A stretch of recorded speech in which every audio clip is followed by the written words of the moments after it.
Vendredi 4 octobre, coucou de derrière mon ordinateur parce que il est temps d'aller faire un petit tour sur Ravelry pour répondre aux messages que j'ai reçus pour mon anniversaire et vous remercier pour les cadeaux que vous avez fait mais pleuvoir dans ma bibliothèque Ravelry. Alors là, mais vous avez été faux follette, hein, faux follette incroyable. Donc je vais faire ça, là je vais prendre quelques minutes pour faire ça. J'ai fait ma petite décoration automnale, alors pas des tonnes et des tonnes de choses. Je me dis que là sur mon centre de table il me manque quelque chose en hauteur, donc j'irai bien chercher quelques fleurs séchées dans des tons de orange, ce que j'aime bien, ce que j'ai déjà trouvé plusieurs fois, ce sont des feuilles d'eucalyptus qui sont orangées. Je crois juste qu'elles sont peintes en réalité. Peut-être il existe des feuilles orangées et tout ça, mais moi à chaque fois ce que j'ai trouvé c'était des feuilles d'eucalyptus qui étaient peintes. Bref, ceci dit c'est assez joli, ça fait une belle, un beau feuillage orangé. Donc ça pourrait être pas mal. Je vais voir ce que je vais retrouver là. Si j'ai le temps peut-être d'aller faire un tour cet après-midi, on verra. On verra, ça sera la surprise. Je me suis également allumée. Donc ça c'est la deuxième chose qu'il va falloir que je fasse, c'est renouveler les bougies un peu automnales. Alors, je me suis allumé là 2 petites bougies pour l'ambiance, mais je me suis allumé surtout une petite bougie parfumée. Hop. Alors, Colline de Provence, c'est une marque que j'aime vraiment beaucoup. Et celle-ci, c'est ambre et héliotrope. Et je trouve qu'elle sent vraiment extrêmement bon. Et en plus, la bougie est dans les tons orangés, donc ça... c'est absolument parfait pour la saison. Et j'arrive vraiment à la fin de la bougie, il me reste pas grand chose. Donc là, il va falloir renouveler le stock. Celle-ci, j'en ai sorti une pain d'épices qui peut être pas mal pour la saison, même si c'est peut-être mieux plutôt pour l'hiver, on va dire, mais voilà. Mais pareil, on est sur une fin de bougie, donc ça pourrait être une bonne idée de trouver des petites bougies, pumpkin spice, des trucs comme ça à rajouter à droite à gauche. Voilà, est-ce que j'avais d'autres choses à vous dire pour ce matin? Je ne sais pas. Je regarderai tout à l'heure avec vous un petit point tricot, hein, comme on a dit hier. Là aujourd'hui je vous fais un retour sur les bloqueurs de chaussettes et puis je répondrai, j'ai quelques questions ou voilà, des petites remarques ou des choses qui sont arrivées, donc je me suis gardé les messages pour y répondre tout à l'heure. Là présentement, hop, je file sur mon Ravelry pour vous dire des tonnes de merci.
Point de fin de journée, je vais essayer de pas trop remuer puisque nous sommes dans mon lit et du coup si je gigote, j'avais oublié de prendre le pied de l'appareil, j'ai la flemme de redescendre, donc on va faire avec, mais il faut pas trop que je gigote.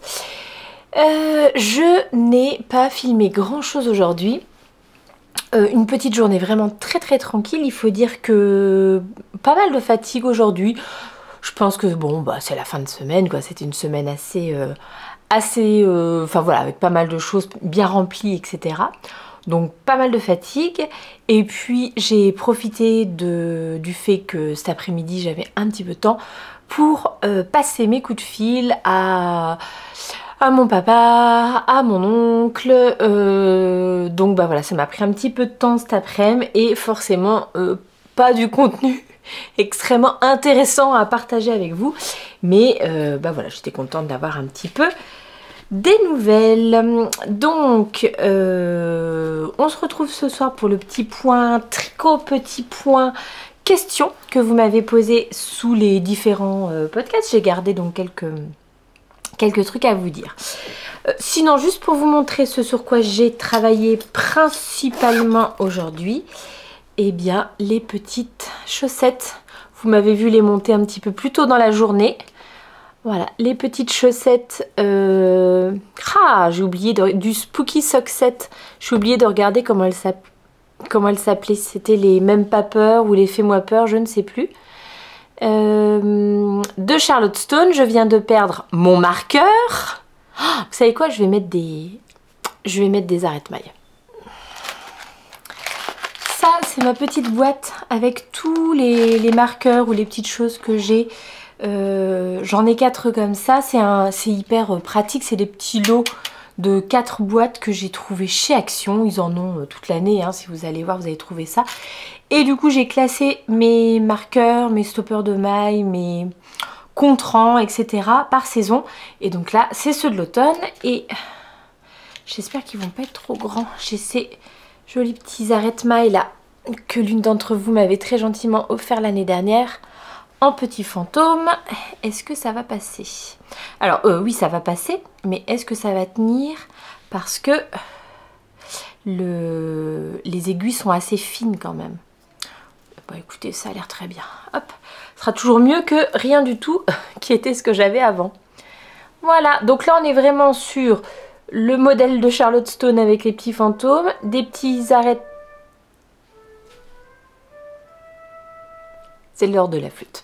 Les petits arrêtes mailles en forme de fantôme et donc mon petit... Alors c'est un Progress Keeper, mais là moi je l'ai utilisé, enfin je l'utilise comme marqueur de début de rang. Voilà, donc je me suis dit que j'allais travailler là-dessus. Je les ai montés ce matin, j'ai tricoté ça cet après-midi pendant que j'étais au téléphone. Et l'idée serait d'essayer d'avancer là ce soir, de faire bien au moins la tige, le talon, puis peut-être un petit peu commencer le pied, je verrai bien selon ce que j'arrive à faire. Comme ça peut être terminé sur le week-end et ça me permettrait de débuter d'autres choses à partir de la semaine prochaine. J'ai très envie et j'ai reçu des petits trucs, donc voilà, j'ai vraiment envie de monter des nouveaux projets. Ce que je vais faire, c'est que je vais mettre toutes mes petites affaires dans ce petit panier. Avant, j'étais sur mon sac à projet là, mais ça sera plus pratique le petit panier pour trimballer le truc un petit peu partout. Donc, je vais faire ça. Je mets ma chaussette dedans et tout à l'heure j'enlèverai celle-ci du bloqueur pour pouvoir la voir. Et ce que je vais faire aussi, c'est que sur la deuxième, je vais faire le talon en vert et les orteils en rose. Voilà. Je pense que... J'avais oublié de vous préciser que c'est la petite qui a choisi les coloris. Alors, pas celui-là, et puis celui-là, elle ne sait pas, elle ne connaît pas la surprise encore. Mais les autres coloris, c'est elle qui les a choisis. Donc moi je trouve que ça va hyper bien ensemble. On avait vu ensemble sur la page patron du patron. La page patron du patron. Ouais, enfin voilà, la fiche de présentation du patron. Il y a beaucoup de chaussettes fantômes dans des coloris un peu Halloween, automne, etc. Et il y en a au moins un en tout cas qui nous a tapé dans l'œil dans des coloris un peu comme ça, un peu flash. Et voilà, ça nous plaisait bien avec la petite. Voilà, je vais laisser ma boîte ici puisque du coup, je vais pouvoir ranger dedans tout à l'heure ma petite commande de chez Tessa que j'ai reçue hier. Donc, ça c'était la première chose que je voulais vous dire. Je regarde les questions et en même temps, je vais répondre, enfin je vais reparler d'autres choses.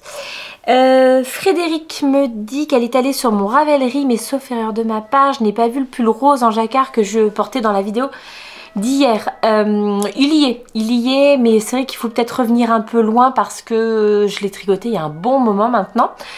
Je vois qu'il y a déjà une réponse en dessous de Daniel qui dit, et elle a totalement raison, c'est le Pink Velvet d'Andrea Mowry.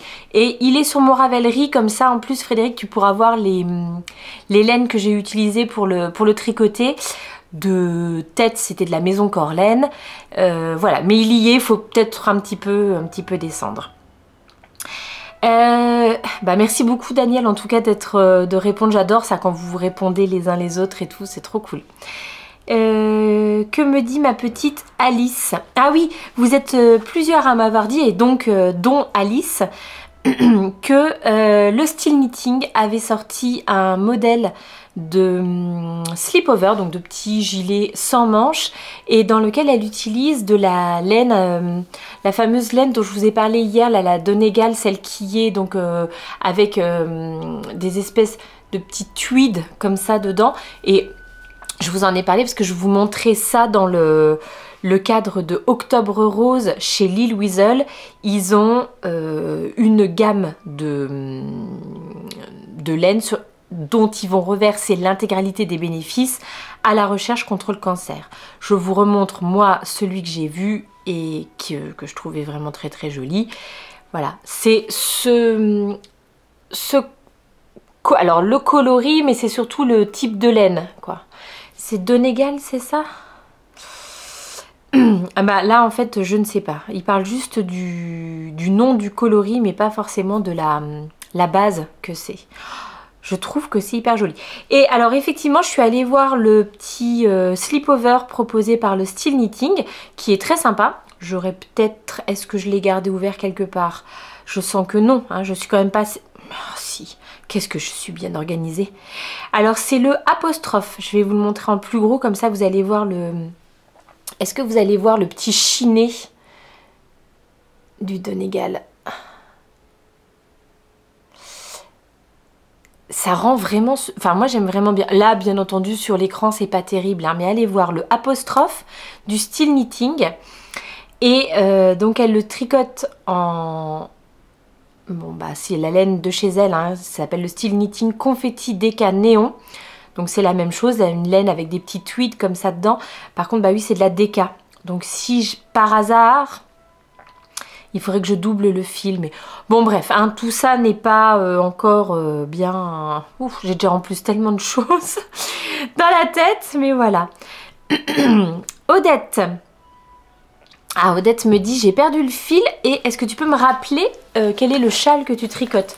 Alors, le petit châle là que je suis en train de... J'allais dire de terminer, bon, il y a encore un petit peu de travail quand même, hein, pas grand-chose, mais... Non, je dis pas grand chose, il y en a encore un petit peu. C'est le Turtle Dove de Sari Nordlund. Attendez que je vous le montre. Voilà, c'est ça le sens. Voilà. Hop. C'est pas m'assommer avec les aiguilles non plus, pas me crever un œil. Donc voilà. Et j'ai dépassé la moitié. La moitié du châle, elle est ici. Donc voilà, il me reste plus que toutes les diminutions à faire. Pour rappel, hein, c'est vraiment un petit châle juste bandana comme ça, quoi. Et elle me demande aussi les laines que j'utilise. Et bien, bon alors par contre si j'oublie de vous donner les références de laine ou de machin, sachez que comme je vais reparler pendant tout le mois à peu près des mêmes trucs, hein, vous savez que j'utilise de la Yavol Silk pour la fingering. Ça serait vraiment bien le point, ça serait cool. Voilà. C'est à l'envers. J'ai mis un temps infini à m'en rendre compte. Donc de la Yavol Silk, et pour le mohair, c'est un mohair de la marque Veritas, c'est une marque belge, et la qualité c'est lisse, mais je crois que ce coloris là n'existe plus. Quant à ce coloris là, c'est le coloris 119 chez Lang pour la Yavol. Ah bah donc Tricot mais pas que me parlait également du slip-over apostrophe du Style Knitting. Je crois que vous êtes plusieurs à avoir craqué dessus, hein, parce que Hélène me dit bah chez Decathlon tu te poses sur un vélo et tu tricotes. C'est la solution. Je pense que la prochaine fois... Non, il faut quand même que je surveille mes enfants, hein. Je peux pas les laisser comme ça déambuler dans le Decathlon, c'est beaucoup trop dangereux pour tout le monde. Émilie me dit, pour le tablier japonais, il faut aller voir Sewing Sew et la cabane à coudre. Elle explique super bien. Et alors effectivement, j'ai juste tapé la cabane à coudre tablier. Hop. Et tout de suite, je tombe sur un modèle. Alors, je vais peut-être vous le montrer. Voilà, je tombe sur un petit modèle de tablier à l'esprit japonisant, comme ce que j'ai moi, c'est-à-dire, ben... Vous voyez, croisé dans le dos. Donc si vous cherchez un petit tuto couture pour vous le réaliser, celui-ci est au prix de 4,80 €. 5 étoiles sur 5 en ce qui concerne les avis clients. Donc voilà, c'est chez La Cabane à Coudre. Voilà. Donc bah merci beaucoup pour ce retour, comme ça permet, s'il y en a qui sont doués en couture. Lydie me dit qu'elle aimerait... Ah, ces petites filles qui chaussent du 32 rêvent que je leur tricote des chaussettes. Et est-ce que j'ai un patron? Alors j'ai pas forcément de patron à proprement parler. Je pense que pour des enfants, peut-être vraiment l'idéal à réaliser, ça serait des chaussettes à la vanille, hein, des chaussettes vraiment toutes simples, sans motif, sans dentelle, etc. Pourquoi? Déjà parce que ils changent de pointure tellement rapidement que... Bon, dit la fille qui est en train de tricoter des chaussettes jacquard pour sa gamine, hein, mais... Bref, vous voyez l'idée, je pense que si tu veux faire des chaussettes pour enfants qui risquent de porter pas très longtemps, peut-être de juste partir sur un modèle de chaussettes à la vanille, c'est déjà bien. Voilà, et puis aussi, je sais pas comment c'est chez vous, mais chez moi, Dixit encore la fille qui fait des chaussettes en jacquard à sa gamine. Chez moi, principalement la petite dernière, tout ce qui est texture lié au tricot, etc., ça peut la déranger. Je sais que ça peut la déranger. Alors là, bon, moi, elle porte vraiment ses chaussettes tricotées à la maison, en guise de chaussons, ça passe. Mais je pense pas qu'elle les mettrait, par exemple... allez, peut-être dans des bottes pour une rando ou un truc comme ça, mais voilà, elle porte plus facilement les chaussettes du commerce quand même, faut pas se leurrer. Donc je me dis que je partirai vraiment sur une paire de chaussettes vanille toute simple. Et donc ça tu peux peut-être aller voir sur ma chaîne, j'ai une série de 4 vidéos dans lesquelles je montre comment moi je tricote les chaussettes à la vanille en partant d'un patron gratuit qu'on trouve sur Ravelry. Vous n'aviez plus de batterie, donc je vais essayer de ne pas faire trop long parce que j'ai pas remis beaucoup à charger. Donc je disais, j'ai ma petite série de 4 vidéos là pour montrer comment je tricote les chaussettes à la vanille. Sur ma chaîne, ça s'appelle le Kaline English avec Bibiche. Bon, à mon avis, si tu tapes chaussettes, chaussettes in English, Bibiche, tu dois trouver. Bref, donc chaussettes à la vanille pour les enfants. Par contre, moi, ce qui m'aide bien, c'est cette petite réglette. Et qui nous conseille pour une taille 32 de monter 52 mailles. En fait, j'ai pour bébé, SML, enfant de 20 à 23, enfant 24-27, 28-31, le nombre de mailles que on peut monter. Donc pour les enfants entre un 28 et un 31, donc pour le 32 c'est la même chose, ils conseillent de monter 52 mailles. Et après tu n'aurais plus qu'à connaître la longueur de pied de tes cocottes. Les chaussettes que je fais, là je suis partie sur un 56 mailles. Et en fait, ça passe aussi très très bien pour ma fille qui fait du 32. Donc voilà. J'ai l'impression d'avoir été très confuse, mais comme il y a eu un gap de 15 minutes entre le début de ma réponse et la fin de ma réponse, voilà, j'espère quand même que tu auras pu comprendre quelque chose. Qu'est-ce qu'elle me dit, Jennifer? Elle me dit...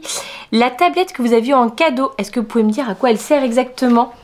C'est ceci, ma petite tablette. En fait, c'est une petite tablette parfumée. Donc, c'est quelque chose à glisser dans ton armoire, dans un tiroir, enfin, ou que sais-je. Et ça, elle est parfumée. Donc, ça parfume tes vêtements. Et le truc avec celle-ci, c'est qu'en fait, elle est sécable. Donc, moi, je vais mettre, je pense, un ou plusieurs morceaux dans l'armoire et les autres dans les tiroirs. Quand je me serai décidée à la détacher, parce que c'est pas évident que je me jette à l'eau et que je le fasse, parce que c'est vraiment tellement beau. Alors, je sais pas s'il y a des parfums différents. Celui-ci s'appelle Bouquet Précieux et la marque c'est Mathilde M. parfum d'armoire. Voilà, j'espère que ça a répondu à ta question.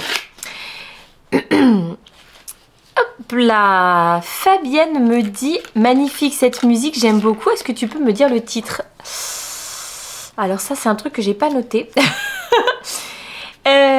Toutes les musiques que j'utilise là sur les Vlogtober sont des musiques qui viennent du site Epidemic Sound. C'est un site payant de musique. Une fois qu'on a payé, on peut les utiliser de façon ponctuelle sur nos vidéos, nos contenus YouTube, Instagram, etc. Et ce morceau-là particulièrement, alors j'espère vraiment que comme moi, vous passez après une partie de votre matinée à fredonner ce petit... Qu'est-ce que c'est? Est-ce que c'est du saxophone? Est-ce que c'est un petit hautbois, vous pensez? Je me demande, je me suis posé la question. Je pense que c'est un saxo, mais... ou un saxo ou hautbois, je ne sais pas. S'il y a des spécialistes, peut-être que vous saurez me dire.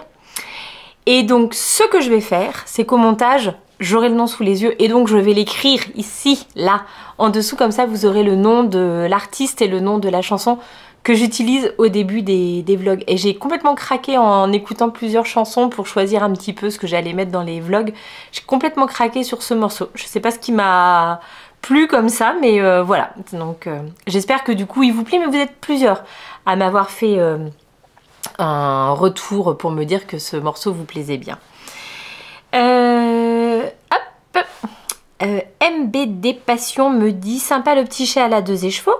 Est-ce que tu peux nous mettre le lien? Donc j'aurai pas le temps de mettre le lien, mais c'est un modèle donc de Sari Nordlund et il est sur mon Ravelry. Vous avez par contre dans la fiche de description en dessous de la vidéo le lien vers mes différents réseaux sociaux et donc vers mon Ravelry, et tu verras il est dans les projets du moment. Donc tu me demandes si dans le tuto les torsades sont uniquement expliquées en diagramme ou est-ce qu'elles sont aussi expliquées à l'écrit. Alors elles sont également expliquées à l'écrit, par contre c'est un modèle qui est uniquement disponible en anglais. Voilà, je n'ai pas vu d'autres langues disponibles. Il y a les 4 diagrammes différents et à côté vous avez une légende pour dire donc tel truc égale tel type de torsade, et il y a un lexique dans lequel toutes les torsades sont répertoriées pour savoir comment elles se font. Est-ce que la laine est devant, enfin les mailles sont devant ou derrière, et etc., etc. Vous avez vu, je les tricote, moi je tricote mes torsades avec une aiguille auxiliaire et je trouve que je suis assez rapide pour que ça ne m'embête pas et que je me dise ah il faudrait vraiment que j'apprenne à le faire sans aiguille auxiliaire. Bon, donc voilà, jusqu'à présent, ça me pose pas de problème et je continue comme ça du coup. Voilà. Et donc on arrive à la dernière question qui va porter sur mes petits bloqueurs de chaussettes de chez Atelier Lumana, donc Coraline. Je vous les ai montrés là en début de semaine, je crois que je les ai reçus lundi, il me semble. Et puis donc je vous avais dit que je vous ferai un petit retour pour voir comment ça se passe. Donc la particularité de ces bloqueurs, c'est le fait qu'ils sont ajustables à votre pointure. Donc moi j'ai pris les bloqueurs qui vont de la taille 34 à la taille 38. C'est bien ça? C'est bien ça.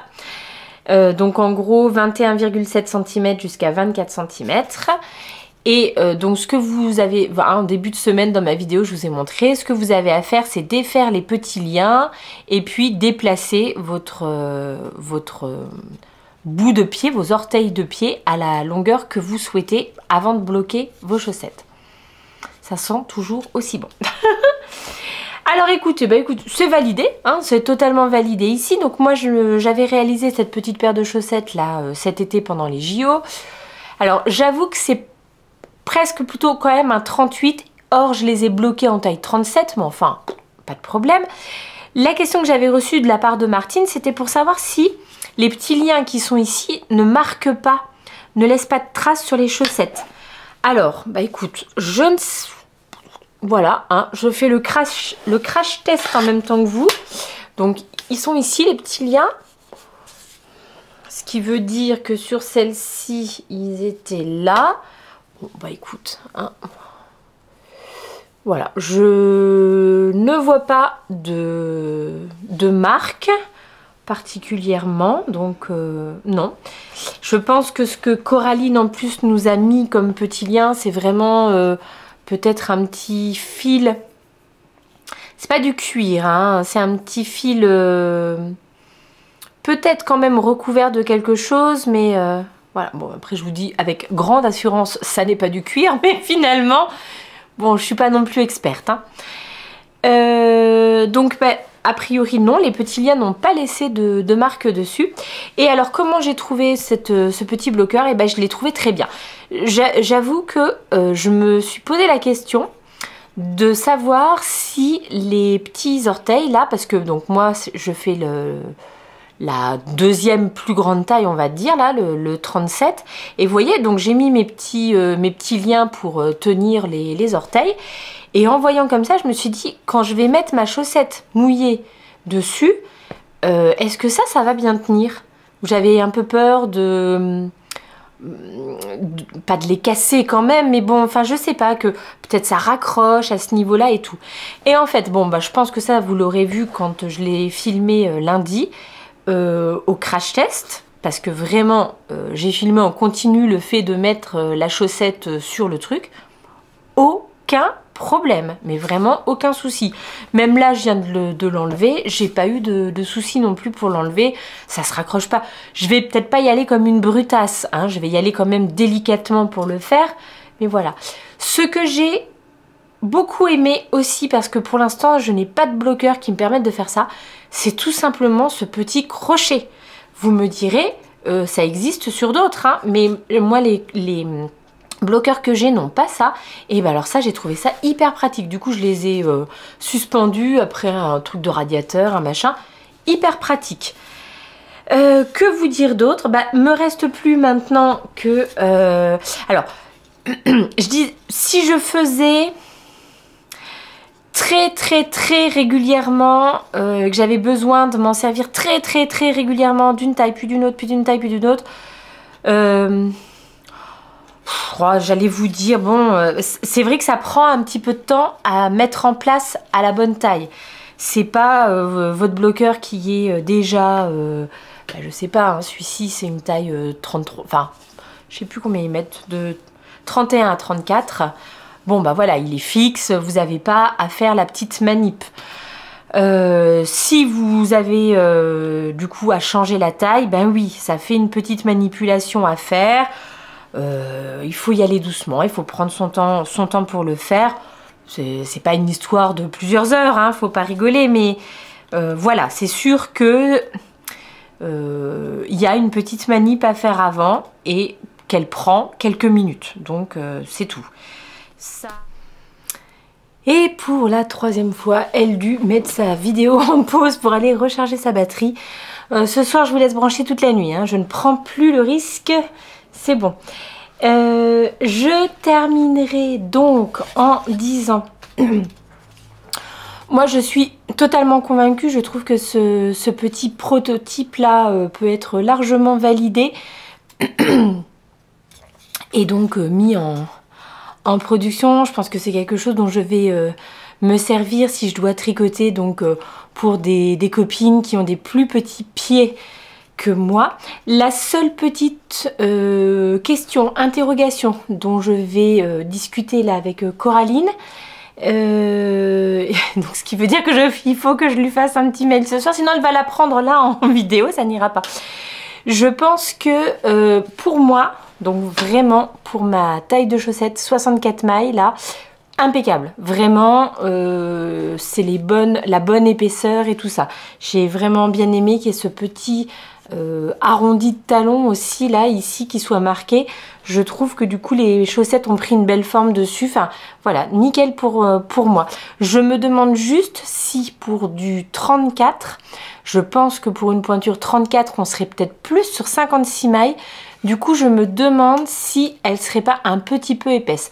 Je sais que la taille en dessous, qui doit être du 27 au 33, quelque chose comme ça, elle nous en avait montré plusieurs, donc je sais que elles sont plus fines, mais du coup je me demande si pour le 34 en 56 mailles, elle serait pas un petit peu épaisse. Voilà, c'est la seule petite, le seul petit bémol que peut-être je pourrais donner. Mais voilà, à partir du moment où ça sera des chaussettes en 64 mailles, elles sont nickel. Je n'ai malheureusement pas eu le temps de laver, rentrer les fils, laver, bloquer la deuxième paire de chaussettes que je voulais bloquer cette semaine. Je le ferai ce week-end. Comme ça, je pourrais au moins lui faire un retour sur 2 tailles de blocage. Mais archi validé. Et puis, j'avoue que c'est un bel objet. Donc, qui vraiment peut être utile si dans une famille vous avez plusieurs pointures mais qui se suivent et que vous voulez vraiment investir dans une seule paire de bloqueurs et pas en prendre plusieurs. Donc quand ma cocotte va être au 36 et que moi je serai au 38, je trouve que ça se justifiera vraiment, ça sera vraiment bien pratique. Et pour les plus grands, c'est ce que je vous disais en début de semaine, je pense que pour mes 2 grands, la taille au-dessus pourrait être pas mal. Mon mari, non, n'en parlons pas, puisque lui, il est hors catégorie, hein, avec son 45, ça n'irait pas du tout. Je crois que j'ai répondu à toutes les questions qu'on m'avait posées sous les podcasts. Donc, je ne sais plus exactement lesquelles, etc. Eh ben écoute, entre-temps, je regarde et en voilà une autre. Anne qui me dit: Céline, pourrais-tu me dire si pour toi on peut tricoter le Turtle Dove en version plus grande? Ah, est-ce qu'on peut le tricoter en version plus grande? Alors, déjà, ce qu'on pourrait faire, c'est éventuellement le tricoter avec des aiguilles plus grandes. Moi, je suis en aiguille combien? 3,5 je crois. Ce qui n'est pas forcément une grosse taille d'aiguille quand on tricote un fil de fingering et un fil de mohair ensemble. On va plutôt être généralement sur du 4. Donc déjà, on pourrait utiliser peut-être une taille d'aiguille plus grande et il serait peut-être du coup un peu plus grand. Maintenant, si vous vouliez le tricoter plus grand, il faudrait soit en accord avec vous-même faire un petit motif supplémentaire dans la partie des augmentations pour pouvoir augmenter plus. Après, le motif principal, ça se répète sans problème, ça se répète sans problème, ici aussi. Et oui, en fait, vous pourriez le tricoter même encore avec un autre type de forme. Une fois arrivé à la partie centrale, le tricoter, répéter plusieurs fois la partie centrale, la répétition pour que ça fasse le motif. Pourquoi pas? J'avoue que je ne me suis pas posé la question, mais pourquoi pas? Je me demande si ce châle chez Sari Nordlund, il n'est pas aussi lié avec un pull ou un truc comme ça. Je vais aller regarder en même temps que je vous en parle. Bon, j'ai beau chercher, je pensais qu'il y avait un Turtle Dove pullover ou quelque chose comme ça, mais je n'en trouve pas. Donc visiblement, par contre, qu'est-ce qu'elle a comme beau modèle quand même, cette Sari Nordlund, c'est quand même incroyable. Tout est plus beau les uns que les autres. Écoutez, je ne suis pas la meilleure des personnes pour vous donner un avis éclairé sur le fait de pouvoir adapter un patron ou pas. Tout simplement parce que je fais partie de ces personnes qui suivent généralement les patrons relativement à la lettre. Donc voilà. Je pense que si vous étiez un petit peu aventurier, on pourrait... mais c'est pas forcément l'idée du patron, quoi, si vous voulez. C'est pas... vu qu'il y a des augmentations directes depuis le départ, à moins que vous tricotiez cette bande là pendant plus longtemps, mais je sais pas, même pas si ça serait très très joli en réalité. Donc Donc je ne sais pas, je suis pas tout à fait convaincue. Prenez des aiguilles plus grosses, peut-être que déjà rien que ça pourrait faire un châle un petit peu plus conséquent. Moi j'ai vraiment aucun tout petit châle comme ça, donc ça m'allait très bien aussi que ça donne ce genre de rendu. Voilà, cette fois-ci, je pense que je suis arrivée au bout de ce que j'avais à vous dire. Donc ce podcast va sortir là samedi matin. En revanche, pas de vlog dimanche, c'est sûr. Ce que je vais faire, c'est comme pour les vlogs que j'ai fait au printemps, je grouperai les 2 journées du week-end pour un vlog le lundi. Ce qui me permet d'avoir un petit peu plus de temps. Alors j'allais dire plus de temps de tricot. Et en même temps, vu en tout cas au moins le samedi qui nous attend, le temps de tricot, je suis pas sûre qu'il va être énorme. Sauf peut-être demain au tricoté. Et je dis peut-être parce qu'au tricoté, souvent on papote plus qu'on ne tricote. Donc voilà. Je vous retrouve donc avec plaisir lundi. Laissez-moi toujours vos petits messages, là c'est une véritable régalade. Je vous remercie d'ailleurs pour cette première semaine de vlog parce que ça a été extrêmement agréable pour moi d'avoir vos retours quotidiens sur les vlogs. C'est marrant parce que je voyais, mais je crois que c'est Lauriane, l'autre demoiselle, qui en a parlé dans un de ses tout derniers épisodes. Elle disait que à chaque fois qu'elle met quelque chose en ligne, elle a toujours une petite appréhension de se dire et est-ce que ça va plaire? Et est-ce que j'ai pas dit quelque chose qui va choquer ou embêter les gens ou machin? Mais en fait, ça se sent, Lauriane, que c'est une véritable gentille personne qui, pour rien au monde, ne voudrait blesser les gens ou avoir de paroles maladroites, etc. Enfin bon, bref. Et que donc, du coup, elle se remet beaucoup en question. Enfin voilà, elle s'interroge, elle s'inquiète toujours de savoir si ces épisodes vont plaire et tout. Alors, moi je dis que voilà, je trouve que Lauriane est une très gentille personne. Je veux pas dire que moi j'en suis une aussi, mais c'est également dans mon tempérament d'être plutôt quelqu'un de gentil dans la vie, mais voilà. Mais c'est la même chose. J'avoue que à chaque fois que je presse le bouton mettre en ligne, il y a toujours quand même une petite part de moi qui me dit oh, j'espère vraiment que j'ai pas raconté quelque chose qui pourrait choquer ou embêter les gens, ou j'espère que ça va leur plaire, j'espère qu'ils vont pas être déçus parce que je sais pas, il y a trop de chaussettes, ou c'est toujours le même projet que la dernière fois, enfin, etc. Donc j'ai toujours ce petit moment d'appréhension. Et puis au fur et à mesure de la journée où je reçois vos messages et tout ça, ça fait du bien. Je me dis c'est chouette quoi, j'ai de la chance parce que j'ai une communauté, je sais pas si je suis peut-être un peu grandiloquent comme terme, mais autour de moi qui est hyper bienveillante et gentille et tout. Enfin c'est trop chouette tous ces échanges qu'on a ensemble, donc voilà. Donc ça m'a fait, c'était une très très jolie semaine et je me suis sentie dans une bonne énergie. C'est vrai qu'il y avait mon anniversaire d'un côté, mais je pense que avec les vlogs quotidiens et tout ça, j'ai fait plein de trucs, même si finalement pas peu de tricot, mais voilà, à la maison, je sais que j'ai notamment fait beaucoup de rangements pour que la maison ait l'air à peu près correcte à chaque fois que je filme. Et mine de rien, ça fait plaisir d'avoir une maison bien rangée et ça fait aussi du bien au moral, quoi, ça contribue.